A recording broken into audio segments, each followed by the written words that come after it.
नमस्कार दर्शकबिनहरू, मेरो नाम बिहिरो। आज हजुरले हेर्दै हुनुहुन्छ नेपाल च्यानलमा समाचार। आजको पहिलो समाचार यस प्रकारको छ। Justice for Gen Z.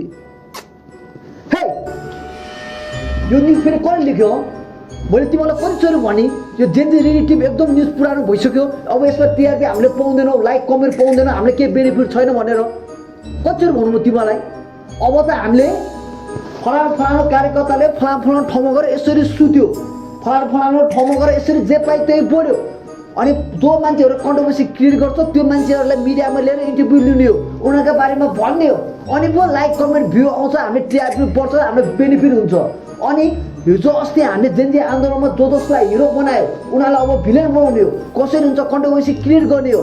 फलानु शासकले फलानु गानामा यसरी भिडियो बनाएर जे पाइ त्यही लेख्ने हो।